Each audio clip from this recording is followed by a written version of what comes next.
பெரியாரை பேசும் சீமான் அரசியல் அனாதையாக சாலையில் திரிவார் என அதிமுக ஒருங்கிணைப்பு குழுவைச் சேர்ந்த புகழேந்தி கடும் விமர்சனம் முன்வைத்துள்ளார். ஈரோடு பெரியார் அண்ணா நினைவகத்தில் தந்தை பெரியார் மற்றும் பேரறிஞர் அண்ணா ஆகியோரின் திருவுருவ சிலைகளுக்கு புகழேந்தி மாலை அணிவித்து மரியாதை செலுத்தினார். பின்னர் செய்தியாளர்களை சந்தித்த அவர், பிரபாகரன் தனக்கு வெடிகுண்டை கொடுத்ததாக சீமான் சொல்கிறார், தமிழ்நாடு தாங்காது பற்றி எரியும் என கலவரத்தை தூண்டும் வகையில் பேசுகிறார் எனவும் சீமானுக்கு ஏதோ ஒரு மனநல பிரச்சனை இருக்கிறது என கூறினார்.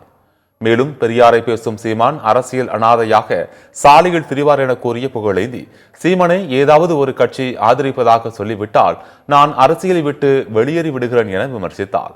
மேலும் விஜயின் அரசியல் பிரவேசத்தால் சீமானுக்கு மனநலம் பாதிக்கப்பட்டுள்ளது எனவும் விமர்சித்துள்ளார்.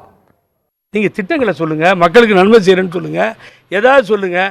பிரபாகரனை போட்டுக்கிட்டு பெரியாரை இழுத்துக்கிட்டு தகராறு பண்ணி மேடையாக நின்று பார் என்னை பார் ஆய்னா என்ன, ஒன்றை விடலாம் நிறைய பார்த்துட்டோம்.